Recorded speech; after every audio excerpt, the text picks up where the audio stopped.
Children of Wealth by the English poet Elizabeth Daryush.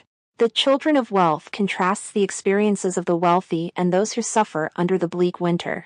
This poem is written in iambic tetrameter with an ABAB rhyme scheme or alternating rhyme. The poem has 14 verses broken into 2 stanzas. The first stanza or octave has 8 lines, and the second stanza or sestet has 6 verses. The poem is from the second-person speaker. Don't forget to subscribe. The poem introduces us to rich children sitting comfortably inside their warm nursery while a heavy snowstorm rages outside. They watch the falling snow through a thick glass window, safe and cozy, completely protected from the brutal cold. The window itself acts as a kind of invisible guardian, keeping the outside world away.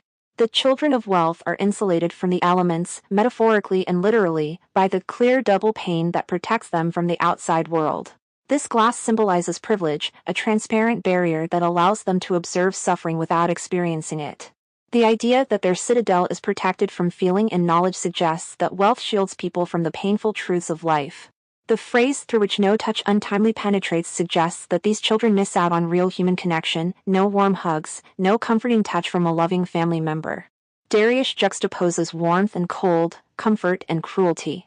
The warm nursery and cushioned window seat evoke coziness and safety, compared against volleying snow and cruel truths that exist beyond their protected world. The use of the verb volleying gives the snow an aggressive, almost militaristic force, emphasizing the battle against winter that the privileged do not have to fight. The children's perception of winter is limited to sound and sight. They hear the wind and see the snow but do not feel its bitter touch. This distinction suggests that their understanding of hardship is purely aesthetic or intellectual rather than experiential. The phrase "safe from feeling, and from knowledge too" implies that privilege prevents suffering and restricts true understanding. This can be interpreted as a critique of those who remain detached from the struggles of others, particularly the privileged and elite social classes. The metaphor of the citadel reinforces the idea of a fortified world of privilege. Citadel symbolizes not just the physical security of the wealthy but also the ideological and emotional distance they maintain from suffering. The implication is that those who are privileged do not just escape hardship, they are also denied the depth of experience that comes with struggle. Their home, described as a citadel, is meant to shield them from harm, but it also locks them in. Their nursery, though warm and luxurious, starts to feel more like a fancy prison, isolating them from the real world. Just outside their window, the snowstorm rages, but they only see it, they don't feel it.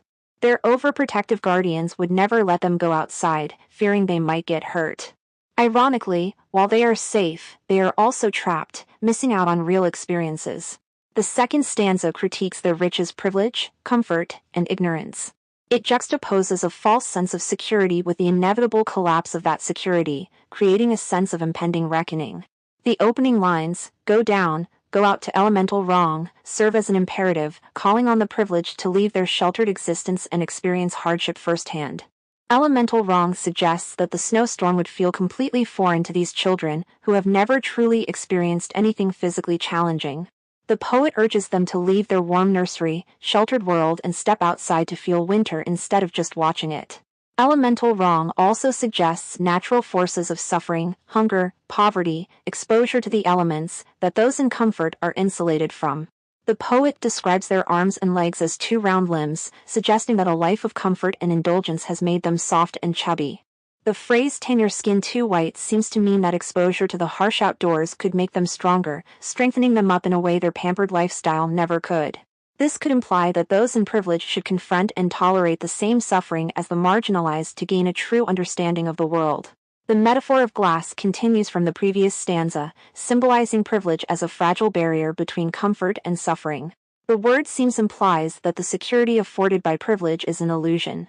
The enjambment across the line break between strong and today subtly supports this sense of instability. Strength is momentary, easily shattered.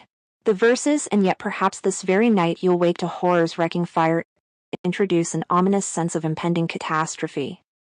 She imagines a wrecking fire suddenly tearing through their nursery, destroying the perfectly controlled world they live in.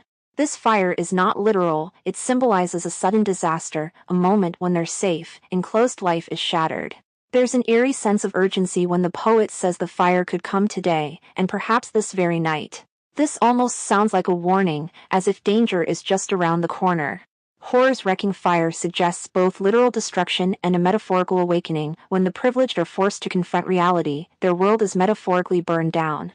Also, the wrecking fire could symbolize revolution, the collapse of capitalism, or the consequences of ignoring social inequality. The phrase wired within evokes images of electrical wiring but also of preordained destruction, as if their comfort is already laced with the mechanisms of its own downfall.